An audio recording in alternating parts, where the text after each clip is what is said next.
Kalau belum subscribe juga segera ya, supaya kita bisa terus mengikuti channel ini dan sehingga channel ini bisa jadi berkat dalam hidupmu. Saya merasakan janji-janji Tuhan itu akan segera digenapi dalam kehidupan kita. Jikalau Anda menanti-nantikan untuk waktu yang lama, jangan kecewa. Hari ini saya membawa satu firman Tuhan berjudul Rahasia 100 kali lipat. Anda bisa tulis judulnya.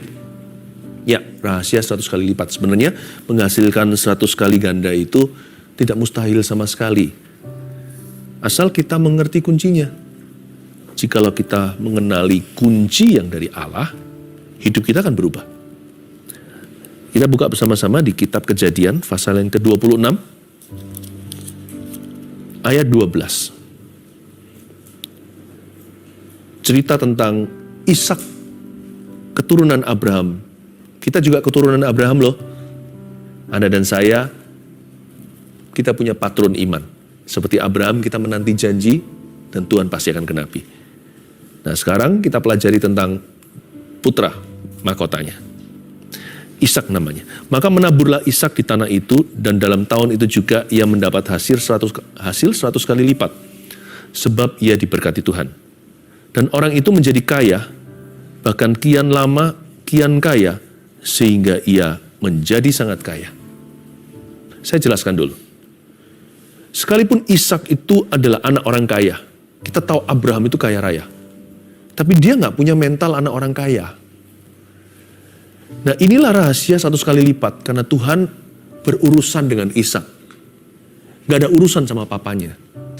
Kalau Anda mau ikut kalau kita mau ikut sama Tuhan Yesus, ikutlah secara pribadi, jangan ikut-ikutan. 100 kali ganda itu dimulai dengan benih saja. Segala sesuatu yang besar dimulai dengan biji. Dan Ishak itu mengikut Tuhannya secara pribadi. Lalu dia nggak idle atau lazy. Dia nggak malas. Yang pasti Tuhan nggak bisa berkati kemalasan. Tuhan nggak mau. Tuhan nggak sudi. Tuhan nggak bersedia memberkati orang yang suka lelet. Orang yang suka buang-buang waktu. Orang yang suka beralasan melulu. Maka menaburlah Ishak di tanah itu. Orang ini langsung kerja, nggak banyak bicara. Bahkan kalau susah, menaburlah dengan mencucurkan air mata. Pasti engkau akan menuai dengan sorak-sorai, karena itu firman Allah. Membawa pulang berkas-berkasnya. Nggak perlu dibantu tuh firman digenapi. Firman akan genap sendiri. Setiap firman yang keluar dari mulut Allah tidak akan kembali sia-sia. Maka menaburlah Ishak di tanah itu. Dan dalam tahun itu juga ia mendapat hasil 100 kali lipat, sebab ia diberkati Tuhan. Ini yang saya sebut blessing upon hard work. Hanya karena Tuhan itu sanggup memberkati, bukan berarti kita boleh asal-asalan. Ishak itu menabur di tanah itu. Kata menabur itu disengaja. Kata menabur di situ sungguh-sungguh. Bahkan kalau perlu dengan pengorbanan. Bukan hanya mencucurkan air mata, keringat juga. Maka menaburlah Ishak di tanah itu. He was a hard worker. Dia adalah seorang pekerja keras. Ini yang saya sebut dengan berkat Tuhan atas kerja keras manusia. Meskipun demikian, bukan kerja keras kita yang mendatangkan berkat itu. Sebab jikalau bukan Tuhan yang membangun rumah, sia-sialah kita membangunnya. Jikalau bukan Tuhan yang menjaga kota-kota, sia-sialah kita sampai ngelembur-ngelembur hingga pagi. Berkat atas kerja keras itu dibutuhkan. Kerja keras saja nggak cukup. Berkat saja nggak cukup. Karena kalau Tuhan memberkati seseorang, tapi orang itu malas-malasan, dia bocor kiri kanan. Tapi kalau orang itu ateis hatinya, tidak percaya akan berkat Allah, dia merasa kerja kerasnya yang mampu mengangkat dia. Bahaya nanti kalau dia sudah sukses, dia sombong hati. Dia merasa itu semua karena dirinya gigih. Tapi juga nggak tentu loh. Orang ada yang kerja keras juga nggak menghasilkan apa-apa. Jangankan 100 kali ganda, 1 kali lipat aja mungkin tidak terjadi. Karena Tuhan tidak memberkati. Berkat atas kerja keras itu penting kedua-duanya. Karena itu carilah dahulu kerajaan Allah. Serta kebenarannya, maka segala sesuatu akan ditambahkannya. Jangan sekedar hanya kerja, ngumpulkan harta. Saya nggak hanya bicara tentang harta duniawi loh ya. Apapun yang Anda kejar dan usahakan di hidup ini, kalau Anda dan saya tidak cari Tuhan dulu, ujungnya sia-sia. Sia-sia membangun rumah, kalau bukan Tuhan yang membangunnya. Sia-sia mengawal kota, kalau bukan Tuhan yang menjaganya. Berkat atas kerja keras itu dibutuhkan. Dan belajar dari anak orang kaya yang tidak punya mental anak orang kaya. Tapi mentalnya pekerja keras, Ishak namanya. Jadi orang kayak gini, nabur saja, menabur. Ya, hukum tabur tuai itu ada. Hukum tabur tuai itu nggak fair. Hanya dari sisi ini. Apa yang kita tabur, nggak sebanding dengan apa yang kita tuai. Karena Tuhan membuat orang yang menabur dengan taat dan setia, membawa pulang berkas-berkasnya. Nah itulah yang disebut Tuhan melebihi jeripayah Anda dan saya.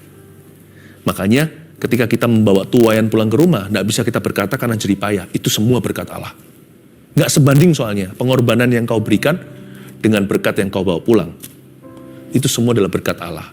Tapi Allah membutuhkan benih dan biji dari dirimu. Tuhan mau melihat kesungguhan hati. Sebab Allah tidak suka orang yang setengah-setengah. Dan orang itu menjadi kaya. Bahkan kian lama, kian kaya. Ayat 13 katakan. Sehingga ia menjadi sangat kaya. Terjadi proses ya. Terjadi progres. Orang itu menjadi kaya. Kian lama, kian kaya. Lalu menjadi sangat kaya. Bukan hanya bicara soal materi. Tapi karakternya juga. Makanya itu di ayat 13, kita diingatkan dilarang malas. Alkitab mengatakan di kitab Amsal, tangan yang rajin menjadikan kaya. Tapi tangan yang malas mendatangkan kemiskinan. Lipat tangan sebentar lagi, tertidur sebentar lagi, maka kemiskinan akan menyerbu kemahmu seperti musuh mengepung sebuah kota. Ayat 14, ia mempunyai kumpulan kambing domba dan lembu, sapi, serta banyak anak buah. Sehingga orang Filistin itu cemburu kepadanya. Kok bisa ya? Karena Ishak tinggal di wilayah orang Filistin. Dia bertetanggaan dengan orang Filistin ini. Dia tinggal di tengah-tengah mereka. Makanya itu orang Filistin itu cemburu kepadanya. Melihat begitu banyak kumpulan kambing domba dan lembu sapi serta banyak anak buahnya. Biasalah kalau orang itu cemburu. Kalau manusia sirik, itu biasa. Kalau Anda tidak mau satu orang pun cemburu di hidupmu, ya jangan berdampak. Nggak ada orang yang bicarakan, Anda diabaikan. Tapi kalau Anda berpengaruh, Anda menunjukkan buah secara sah. Ya, sekalipun Anda benar di mata Allah, pasti masih akan ada orang yang mencibirmu. Karena dunia ini bukan hanya diisi dengan orang-orang yang punya sifat pemenang. Tapi tidak sedikit orang-orang yang bersifat pecundang. Asal Anda dan saya jangan jadi orang demikian. Orang-orang yang kompetisinya tidak healthy. Bukan persaingan yang sehat. Loh, kalau mau berakhir seperti orang tertentu yang sukses, ya kejar suksesmu. Kenapa kita kata-katain orang lain? Orang itu bayar harga, kita enggak. Lalu orang itu berhasil diberkati. Kita terpuruk di sini. Lalu kita iri, nganggur nih.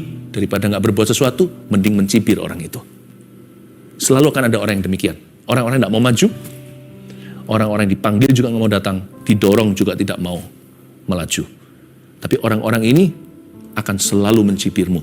Jadi kalau kita sedikit-sedikit patah hati karena kata-kata orang, ya sudah, putuskan aja. Kita jangan jadi orang yang berdampak. Jangan berbuah. Tapi kalau kita berbuah, jangan takut apa kata mereka. Jangan bawa stres itu ke hati. Lalu aja. Orang yang selalu mengejar setiap anjing yang menggonggong, sepanjang perjalanannya, orang itu nggak akan sampai tujuan. Kalau setiap anak jalanan lempar batu, kita kejar orang itu, nggak akan sampai ke tujuan. Kita harus tahu tujuan kita apa. Tujuan kita bukan berkat materi. Tujuan kita berbuah lebat sehingga dunia tahu bahwa kita murid Yesus. Berdampak, berpengaruh. Ayat 15. Segala sumur yang digali dalam zaman Abraham ayahnya oleh hamba-hamba ayahnya itu telah ditutup oleh orang Filistin dan ditimbun dengan tanah. Lalu kata Abimelek kepada Ishak raja Filistin, pergilah dari tengah-tengah kami, sebab engkau telah menjadi jauh lebih berkuasa daripada kami. Ayat 15, ada sesuatu yang terjadi secara fatal. Bagi orang-orang yang hidup di Timur Tengah, khususnya di zaman Abraham, sumur itu sumber kehidupan. Dia bukan luxury atau kemewahan. Dia adalah necessity atau kebutuhan pokok. Siapa serang sumur, itu perang nyawa. Berarti orang itu pasti benci sekali sama family ini. It was murder in those days. Itu sama dengan pembunuhan zaman itu. Ada pepatah bunyinya gini, fitnah lebih kejam dari pembunuhan. Di zaman Timur Tengah saat itu, Menyerang dan menutup sumur seseorang itu lebih kejam atau sama dengan membunuh keluarga itu. Jadi orang Filistin itu sudah bencinya kesumat. Dan mereka menutup dan menimbun sumur yang digali oleh Abraham, ayahnya Ishak. Abraham kasih air minum kelanjutan hidup ini bergantung pada sumur-sumur yang dia gali untuk baby Ishak, untuk seluruh rumah tangganya Abraham. Semua membutuhkan air dari sumur itu. Mereka tutup sumur-sumur tersebut. Tapi apa kata Tuhan? Bahkan ada lagu kita kan dalam gereja. Bila kau yang membuka pintu, tak ada satupun dapat menutupnya. Bila kau yang mengangkat aku, tiada yang dapat merendahkanku. Jangan takut, jangan benci, jangan seperti mereka. Kalau kita kecewa, kalau kita marah, kita jadi seperti mereka. Orang-orang yang menyerang kita. Berkati aja. Berkati mereka. Doakan mereka. Udah. Tapi ingatkan dirimu bahwa rahasiamu tidak pada tangan mereka. Rahasia keberhasilanmu di tangan Tuhan. Jikalau Tuhan yang membuka pintu, siapa yang bisa tutup? Kalau Tuhan yang memberimu sumur, siapa bisa timbun? Entar kemudian hari, jikalau bukan Anda, ya anak Anda akan menggalinya. Dan orang Filistin tidak bisa berbuat apa-apa. Tambah ditekan, tambah luar biasa. Semakin ditahan, semakin merambat kemana-mana. Lalu Abimelek, raja Filistin, the best among them, yang terbaik di antara mereka aja, sejahat itu, pergi dari tengah-tengah kami, sebab engkau telah menjadi jauh lebih berkuasa daripada kami. Ishak diusir bukan karena dia troublemaker. Ishak diminta untuk minggat bukan karena dia adalah sumber permasalahan. Tapi karena dia sukses, karena dia diurapi, karena dia menunjukkan buah, karena dia dipakai oleh Tuhan. Karena dia dicintai, karena dia dibela. Silakan kau pergi meninggalkan kami. Kamu jauh lebih berkuasa daripada kita semua. Kalau kita jadi Ishak, kita punya roh pecundang, kita akan berkata, kok begitu sih? Lalu kecewa, marah, lalu berantem sama orang. Ishak memilih untuk mengalah. Dari sini saya tahu, ini anak muda tidak berubah dari sejak dia bocah. Waktu dia mau diikat sama papanya Abraham, dipersembahkan di Gunung Moria. Waktu dia mau diserahkan di atas bukit tersebut, Ishak tidak melawan, dia tidak membantah. Ini orang punya jiwa mengalah. Makanya Tuhan suka. Rahasia kenapa dia diberi 100 kali lipat? Karena dia gak pernah gini sama Tuhan. Orangnya itu, ya sudahlah. Makanya orang seperti ini diberkati. Disuruh pergi kan? Ayat 17 coba lihat. Jadi pergilah Ishak dari situ. Dan berkemahlah ia di lembah Gerar. Dan ia menetap di situ. Dari ayat 17 saya bisa pelajari sifatnya. Dia bukan mengalah dikit-dikit, lari dari konflik. Enggak. Kalau patut untuk dia lawan, ya dia lawan. Tapi orang ini tahu bahwa peperangan ini bukan dari Tuhan. Dan dia paham bahwa tempat itu memang milik orang-orang Gerar. Tempat itu memang milik bangsa Filistin. Dia pendatang, jadi dia tahu siapa lebih berhak. Dia mengalah, dia pergi dari situ. Kenapa dia pergi dari sana? Kok Ishak nggak takut ya? Karena itu kan sumur-sumur yang papanya punya. Kenapa kok dia meninggalkannya? Ishak tahu, dia nggak bergantung sumur. Sumur bergantung dia. Tolong bedakan kata blessed dan blessing. Blessing itu kalau Anda anggap benda, harta, hilang dari Anda koar-koar. Blessedness itu tidak bergantung materi. Blessedness itu melekat pada diri orang yang diberkati. Kemana Ishak pergi, sumur nyala di situ. Di mana yang Ishak tinggal, sumur. Meskipun ada lubangnya menganga, airnya sat. Dari sana Ishak mengerti, the Lord is with him wherever he goes. Tuhan bersama dengan dia kemanapun dia pergi. Kemanapun Tuhan pimpin dia ke situ. Di situ akan ada air, mata air yang baru. Wow. Makanya Ishak memegang janji ayahnya. We shall be blessed. We shall be fruitful in whatever land. Kita akan menjadi berbuah lebat. Kita akan diberkati. Kemanapun kita pergi, di tanah manapun juga, Tuhan utus aku. Jadi pergilah Ishak dari situ. Dan berkemahlah ia di lembah Gerar. Sekali dia pergi dari situ ya, maksud saya sekali dia meninggalkan tempat itu, dia langsung berkemah di sebuah lembah. Nggak peduli kalau itu lembah, dia taruh komitmen di sana. Harusnya kayak begini seperti Lot dia. Dia harusnya cari tempat yang permai, pegunungan atau gimana, kan lebih subur untuk sapi lembunya. Semakin tinggi semakin wagyu. Airnya semakin bagus, dekat mata air yang sudah dia gali, lalu diambil sama orang Filistin itu. Harusnya hawanya semakin sejuk, semakin banyak buah-buahan, tanaman juga lebih baik. Tapi di lembah pun dia komitmen. Dia taruh komitmen di situ. Dan ia menetap di sana. Put your head in the game. Kemanapun Tuhan utus, dimanapun Anda berada, taruh kepala, taruh hati di sana. Percayalah that you are blessed. Karena Kristus Anda diberkati. Kemanapun Anda pergi, dimanapun Tuhan meletakkan Anda sekarang, sekalipun alhasil akibat digeser seseorang, atau diusir bahkan, dimanapun Anda temukan dirimu, temukanlah sumur di lembah pun jadi. Jangan-jangan semakin lembah, sumur yang digali bukan hanya air saja. Siapa tahu minyak ternyata. Kita tidak pernah tahu. Tuhan itu ajaib. Di lembah Gerar, di daerah yang diabaikan atau dipandang sebelah mata oleh orang Filistin. Hahaha, di lembah, ya sudah, leave him alone. Kalau dia sudah sampai di lembah, biarin dia. Biarin. Karena pegunungan sekarang aman. Dia ke lembah, Anda lihat ya, sumur keluar airnya. Kemudian Ishak menggali kembali sumur-sumur yang digali dalam zaman Abraham ayahnya, ayat 18. Dan yang telah ditutup oleh orang Filistin sesudah Abraham mati. Disebutkannya lah nama sumur-sumur itu menurut nama-nama yang telah diberikan oleh ayahnya. Orang Filistin akan memperoleh kejutan yang luar biasa. Dikira Ishak akan jatuh miskin, jangankan dia menuai 100 kali ganda, mungkin dia harus hutang kiri kanan mulai sekarang. Terdengar desas-desus, sumur-sumur bermunculan di lembah tersebut.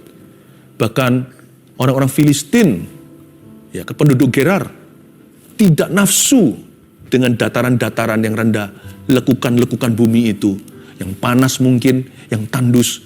Mereka bahkan tidak kepingin ke sana. Sudahlah tempat itu kasih Ishak nggak apa-apa. Sumur-sumur bermunculan. Dan Ishak ini luar biasa. Dia menyebut nama-nama sumur itu menurut nama-nama yang telah diberikan oleh ayahnya Abraham.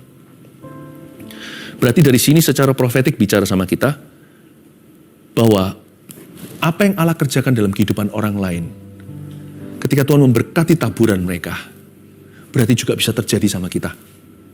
The same provisions and resources. Ternyata sumur-sumur tersebut diberi nama yang sama, seperti yang diberikan oleh Abraham, menunjukkan kepada kita bahwa ada sumber daya yang sama, berkat-berkat sama, penyediaan yang sama. Yang Anda lihat pada diri orang lain yang diberkati, itu juga bisa menjadi milikmu. Kalau Anda dan saya punya komitmen seperti Ishak, punya iman seperti Ishak, punya kerajinan seperti Ishak, maka saya percaya Tuhan juga bisa membuka sumur-sumur tersebut untuk Anda. Sebab sumur yang sama memberi minum Abraham dan rumah tangganya, sekarang sumur itu memberi minum Ishak dan rumah tangganya. Roh Kudus yang sama yang mengurapi saya di sini, mengurapi kami, dia juga bisa mengurapi Anda di situ.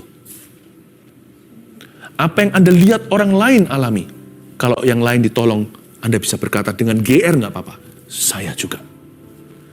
Namanya sama, healingnya sama, blessingnya sama. Sumur yang untuk minum untuk memberi minum Abraham di zamannya, memberi minum zaman ini. Lakukan lagi apa yang kau lakukan di zaman yang lalu. Waktu saya baca Alkitab, saya selalu klaim begini. Urapan yang sama ada pada Petrus, ada pada diriku.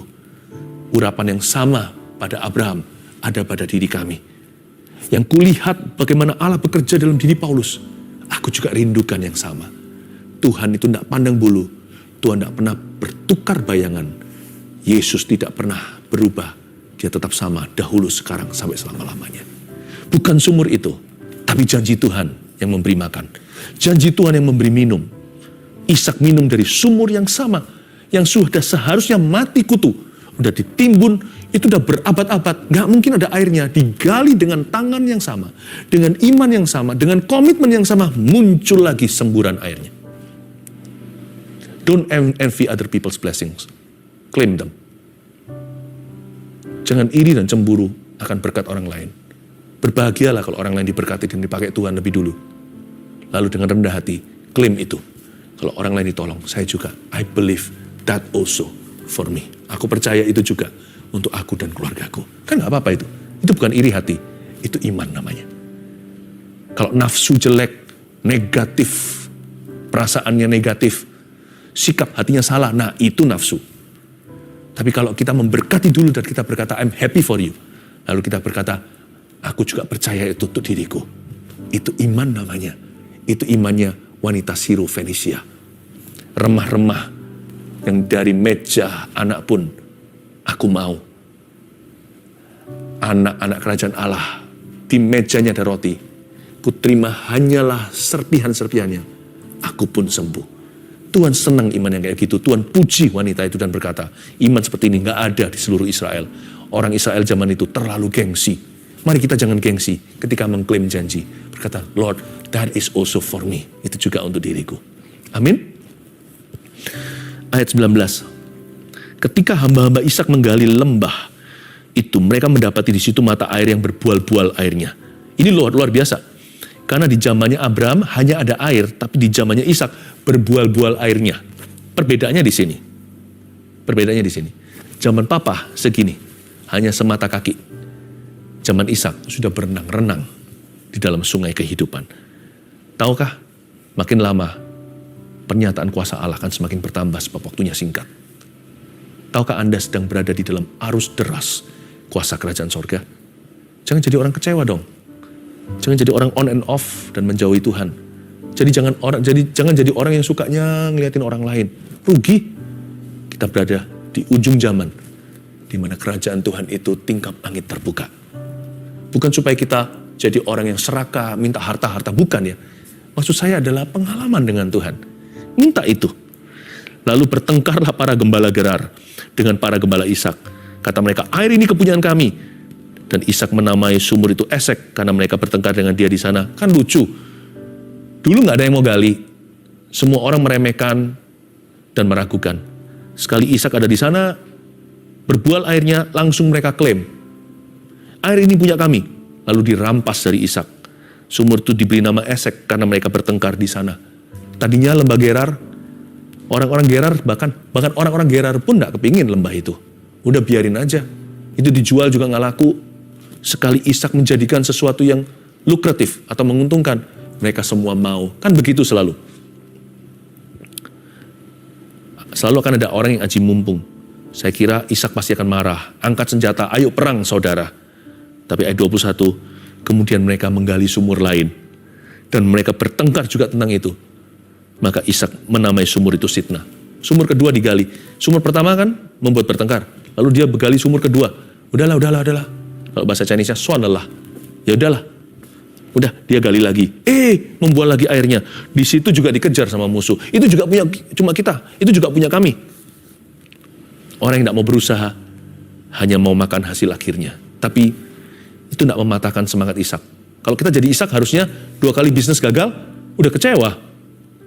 Ayat 22, lucu orang ini. Lucunya mengagumkan. Saya lihat orang ini nyantai gitu. Very chill. Ia pindah dari situ dan menggali sumur yang lain lagi. Udah gitu aja. Ya sudah.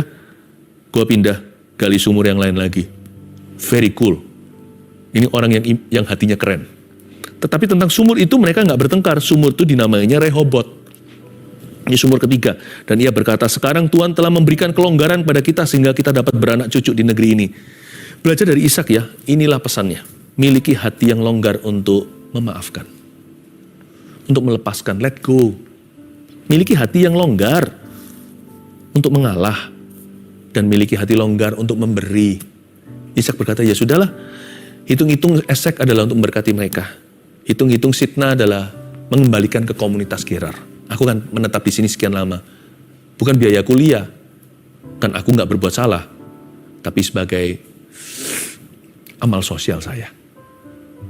Nggak apa-apa, let go, it's okay. Lalu dia pergi lebih jauh lagi. Dia tahu kan, dia lebih jauh lagi perginya. Dan dia gali sumur yang bernama Rehobot. Di situ dia berkata, Tuhan beri kelonggaran. Kenapa Tuhan beri dia kelonggaran? Hatinya dia longgar soalnya. Fleksibel, jangan kaku. Ada orang yang masih marah sama orang lain yang merugikan dia di masa lalu. Ada orang yang masih hidup di masa lalunya. Mana bisa menuai 100 kali ganda? Anda masih defisit. Zaman aja gak bisa bedakan badan di masa sekarang, pikiran masih di masa lalu. How can God bless you? Bagaimana bisa menuai? Anda masih bertengkar soal penaburan. Masih, aduh, udahlah. Jangan sampai punya hati yang gak terima gitu loh. Jangan sampai punya hati yang seperti itu. Sebab Tuhan kita itu punya satu gelar. Tuhan memberi, Tuhan mengambil, terpujilah nama Tuhan. Udah, jangan pernah perhitungan begini sama berkat Tuhan. Ya, sama berkat itu easy comes, easy goes. Gampang datang, gampang pergi. Sama Tuhan jangan, pegang erat-erat. Sama Tuhannya. Jangan sampai punya hati yang gak terima. Apalagi kepada sesama. Tuhan memberi, Tuhan mengambil, terpujilah nama Tuhan. Dan jangan sampai gak terima sama Tuhan. Wah, lebih celaka. Gak terima saya sama Tuhan. Kenapa Tuhan izinkan? Udahlah, hidup ini sementara. Ada banyak hal kita gak memahami, gak mengerti. Ya sudahlah, swanelah. Kalau memang itu sudah terjadi, ya sudah Tuhan. Someday I'll understand. Suatu hari aku akan mengerti. Tapi yang penting sekarang aku gak meragukan kasih-Mu. Aku percaya Engkau punya rencana. Give me purpose, kasih aku tujuan dalam hatiku. Beriku kekekalan, seperti kata kitab pengkhotbah. Dia memberikan kekekalan dalam hati manusia. Manusia tidak tahu sesuatu apapun akan masa depannya. Tapi segala sesuatu akan Tuhan buat indah pada waktunya.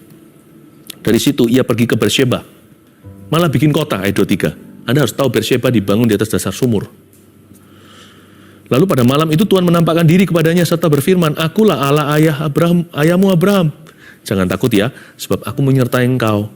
Aku akan memberkati engkau dan membuat banyak keturunanmu karena Abraham hambaku itu. Setelah dia dikerjain musuh berkali-kali, dia bisa let go, lepaskan. Makanya dia bisa lihat Tuhan secara jernih. Hati orang kalau tidak diisi dengan kesel sama manusia, atau sama dirinya, atau sama kehidupan, apalagi sama Tuhan. Orang itu gampang dengar firman Tuhan, dengar suara Tuhan. Gampang mendapatkan pernyataan. Akulah Allah ayahmu Abraham. Bagus nggak? Lalu dia berkata, Tuhan berkata begini, jangan takut ya, sebab aku menyertai engkau. Sebab Ishak punya 1001 alasan untuk takut. Karena orang Filistin ini jahanam. Sumur itu adalah cara mereka untuk membunuh pelan-pelan. Tapi mereka juga bersedia. Kalau diharuskan mereka dengan senang hati membunuh Ishak dengan tangan berdarah dingin. Ini adalah bangsa perang. Ini adalah kaum penjahat Filistin ini menjadi musuh bebuyutan Israel. Seterusnya. Anda harus mengerti bahwa ini bukan orang-orang yang gampang berurusan dengan mereka. Tuhan berkata, tapi jangan takut. I'm your God. Akulah Allahmu. Aku menyertai engkau. Kurang apa itu? Dan aku memberkati engkau. Berkat itu gak ada pada Gerar lah, gunung lah, lembah. Berkat itu ada pada orang yang ku sebut dia diberkati. Berkat itu ada pada orang yang kusuruhkan berkat ke situ. Aku memberkati engkau. I bless you.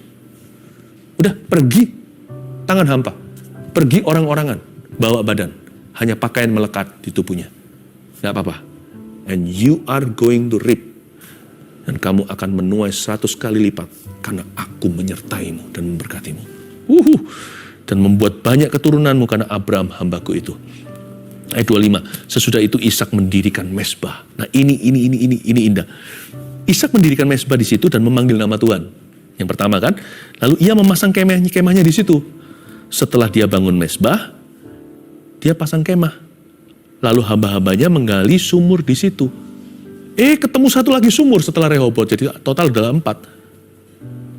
Ada satu lagi sebagai penutupan ayat 25. Satu sumur lagi mereka temukan. Luar biasa ya. Kalau hati kita itu seperti Ishak. Jadi ada hal yang Ishak lakukan sini. Yang mirip sama papanya ayat 25. Sesudah itu Ishak mendirikan mezbah di situ.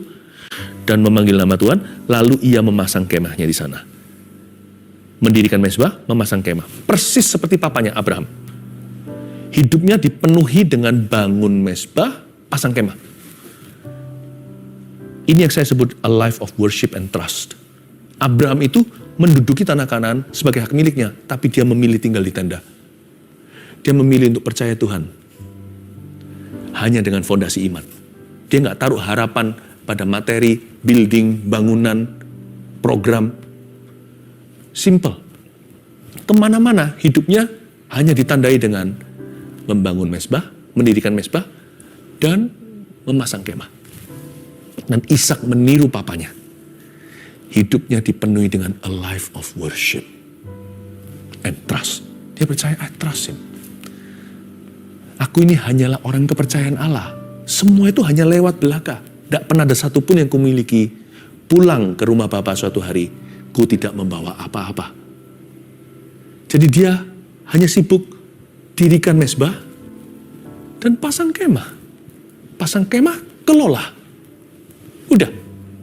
Makanya Ibrani mengatakan orang seperti ini hanyalah seperti seorang tamu saja di dunia. Karena mereka mengharapkan kota yang dibangun langsung oleh tangan Allah. Tanah Kanaan itu bukanlah Timur Tengah. Tanah Kanaan, tanah perjanjian itu ada di hati Abraham, Ishak, Yakub. Orang-orang ini adalah orang-orang yang menjadikan Tuhan hartanya yang termulia. Ini luar biasa. Saya kasih 3 poin sederhana sebagai summary atau sebagai rangkuman kita. Rahasia 100 kali lipat itu terletak pada apa saja ya? Ada 3 hal ini. 1, terletak pada berkat Tuhan atas kerja keras kita. Makanya jangan hanya berusaha. Jangan lupa berdoa dan cari wajahnya. Jangan lupa untuk merenungkan firman-Nya supaya apapun yang kau lakukan berhasil, kata Mazmur 1. Supaya tidak layu daunnya, supaya berbuah pada musimnya. Ingat ya, rahasia 100 kali lipat itu ternyata mudah, terletak pada berkat Tuhan atas kerja keras kita.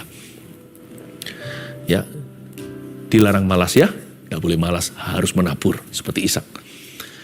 Harus berusaha juga, tapi percayalah berkatnya, bukan jeripayah Anda. Yang kedua, terletak pada hati yang longgar untuk memberi dan mengalah. Tuhan cari orang yang sikap hatinya legawa. Bukan orang yang begini terus, begitu terus. Yang kayak gitu terus ya. Jangankan diberkati. Berkat orang itu pun dihina Tuhan. Sebab Tuhan hanya mau menerima berkat, bahkan orang yang menabur, itu harus dengan sukacita dia memberi. God loves the cheerful giver.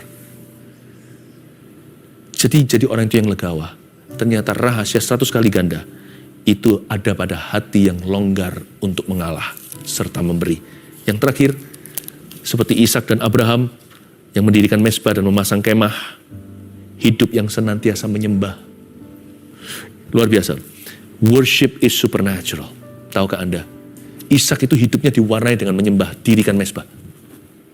Lalu dia hanya mengelola kemah.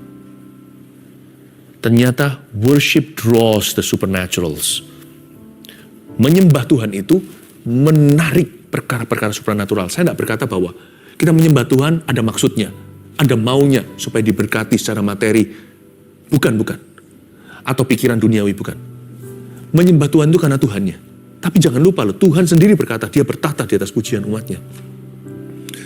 Berarti kita tahu bahwa ketika kita menyembah Tuhan karena Tuhannya, ada perkara-perkara Tuhan terjadi dalam hidup kita, bisnis kita, pelayanan kita, rumah tangga kita. Bahkan dalam tubuh, dalam diri kita terjadi perkara-perkara adi kodrati. Itu yang kita sebut seringkali dengan satu kata, mujizat. Saya yakin ada kuasa saat kita menyembah. Saya tergerak untuk mendoakan terlebih dahulu ekonomi keluarga Anda. Kalau Anda berada dalam masalah secara keuangan, Anda bergumul di area finansial ini, Tuhan kita adalah Allah atas segala sesuatu, termasuk kehidupan keuangan kita.